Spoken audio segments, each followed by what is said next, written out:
4, 3. Light the fuse.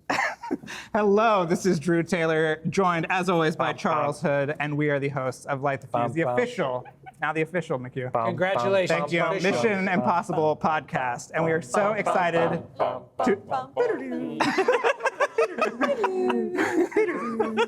You seat us like a choir. Yes, that's what happens.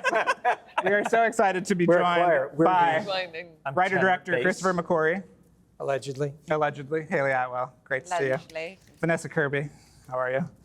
Greg Tarzan Davis. What up? And Shea Whigham. And last but not least, the incomparable Mr. Tom Cruise. Hey.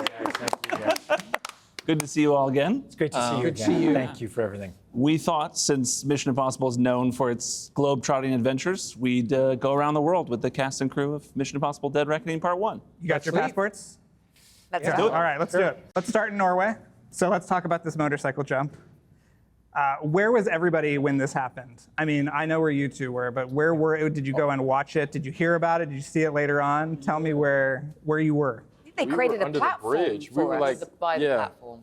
under the bridge watching as he, oh my gosh, parachute, did he land? And it was a crazy thing because we don't have a monitor, so we're all just like, Are we Did he working tomorrow die? or not?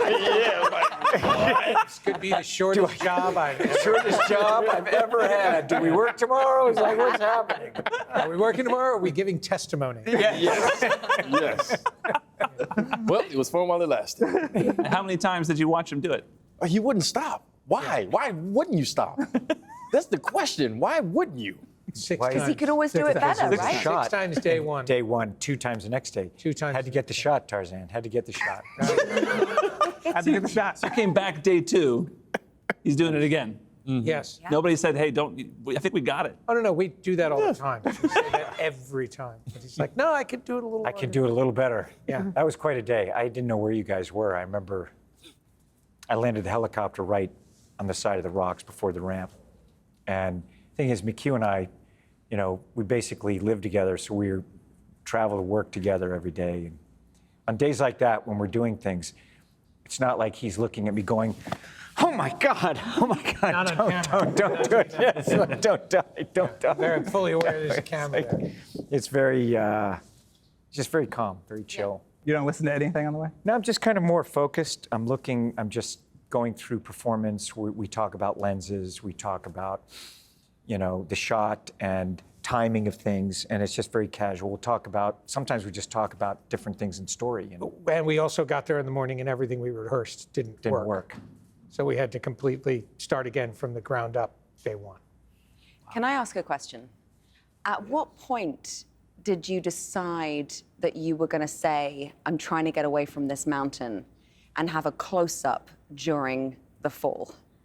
When was that? It's kind of blurry. Did it happen? Well, When did it go? we knew we were That's a gonna good- yeah, that we knew was- we were gonna film you in free fall. We didn't.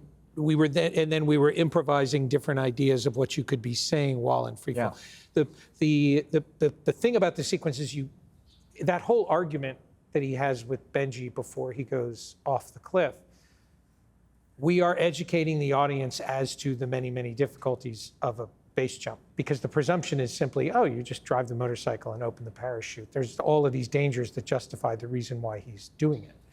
And that's all to set up something like you were in free fall trying to get away from the mountain. It was the idea that Ethan couldn't just deploy his parachute. You had to free fall long enough to get far enough away from the mountain so you wouldn't hit it when you opened the parachute.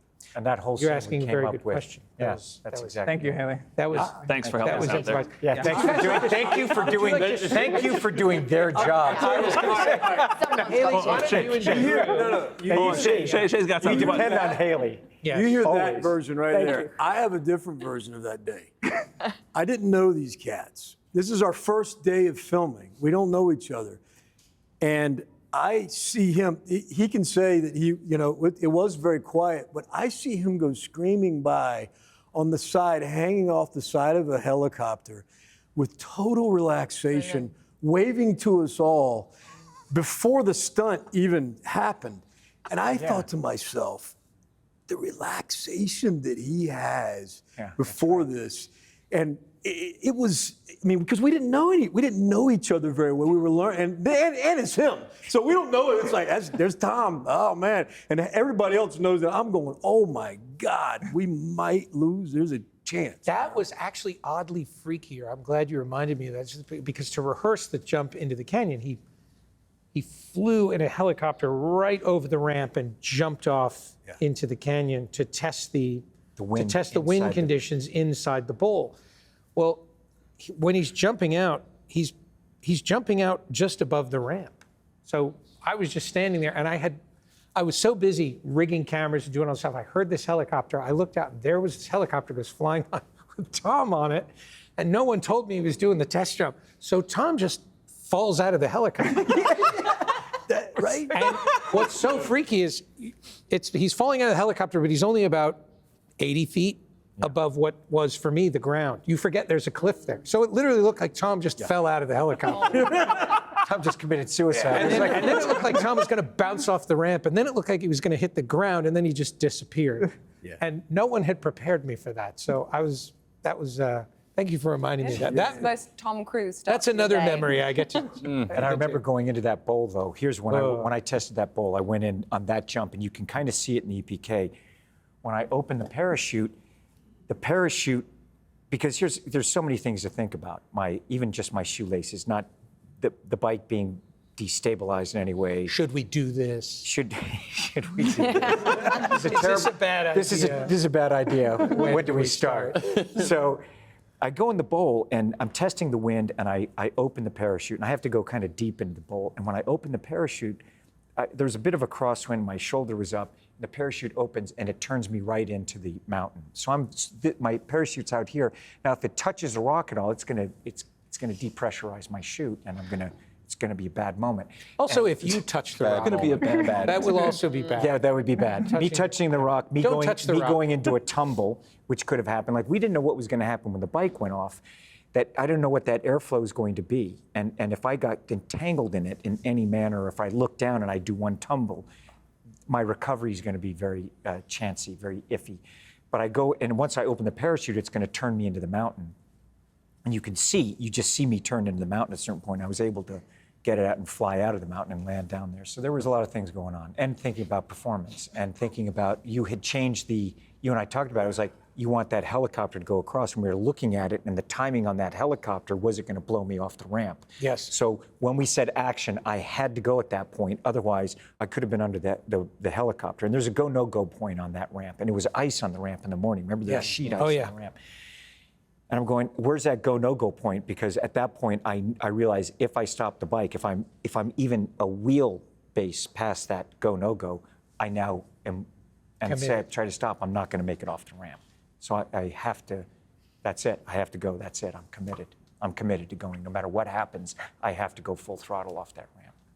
Vanessa, you hadn't started work yet. You get to set and you go, what did I miss? And it's there, everybody's telling you I this. did. I watched him do it once, and what I couldn't believe was that he was the calmest person by far on set. I mean, I was, my heart rate was through the roof, and he was just so chill, like he was just taking the bins out.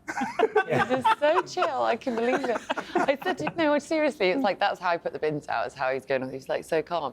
And I remember saying to you after, God, I think it's, with Tom, what always strikes me is his presence. He's so present to the moment.